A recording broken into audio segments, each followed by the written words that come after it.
যদি সত্যিকার অর্থে আমরা মানুষকে শান্তি দিতে চাই, সত্যিকার অর্থে শ্রমজীবী মেহনতি মানুষের দুঃখ কষ্টকে যদি আমরা দূর করতে চাই, তাহলে আমাদের যিনি স্রষ্টা, যিনি আমাদেরকে রিজিক দিচ্ছেন, যিনি আমাদেরকে লালন পালন করছেন, সেই রব্বুল আলামিন আমাদের জন্য যে জীবন বিধান দিয়েছেন, যে জীবন বিধান প্রতিষ্ঠা করে মুহাম্মদুর রাসূলুল্লাহ সাল্লাল্লাহু আলাইহি ওয়াসাল্লাম মানুষের জীবনের শান্তি প্রতিষ্ঠা করেছিলেন, আমাদেরকেও সেই জীবন বিধান প্রতিষ্ঠার জন্য সংগ্রাম করতে হবে।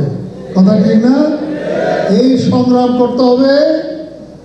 আগের মতো বদরের যুদ্ধ, উহুদের যুদ্ধ, তবুকের যুদ্ধ এরকম যুদ্ধ করা নয়। প্রয়োজন হলে যুদ্ধ করব, কিন্তু আমাদের সংগ্রাম হবে ব্যালটের যুদ্ধ। ব্যালট যুদ্ধে আমরা যদি বিজয়ী হতে পারি, তাহলে আল্লাহর আইন প্রতিষ্ঠা হবে। আমরা বলি আল্লাহর আইন চাই, সৎলোকের শাসন চাই। আল্লাহর আইনও প্রতিষ্ঠা হবে, সৎলোকের শাসনও প্রতিষ্ঠা হবে।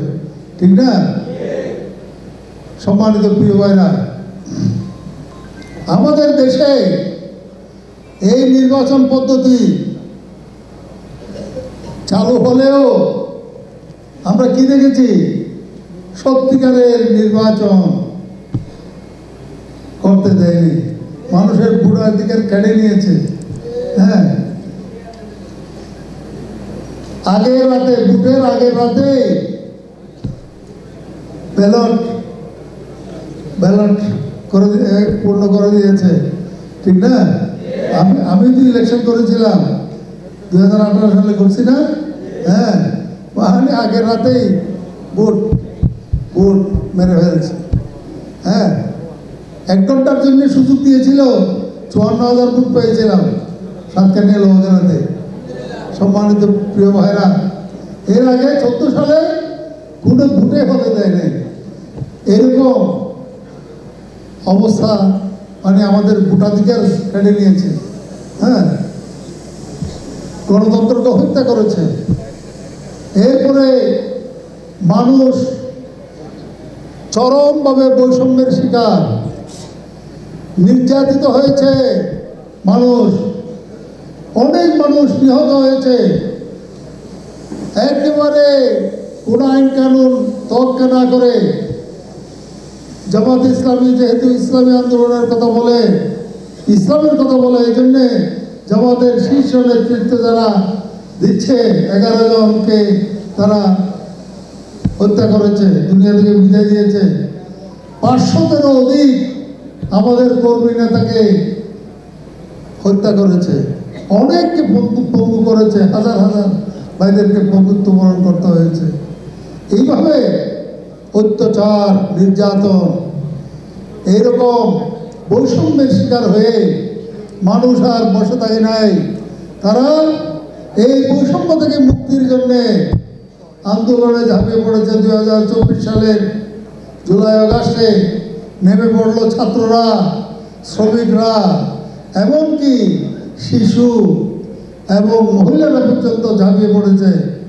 তাদেরকে গুলি করে হত্যা করছে, তারপরেও তারা পিছনে ফিরে নেয়।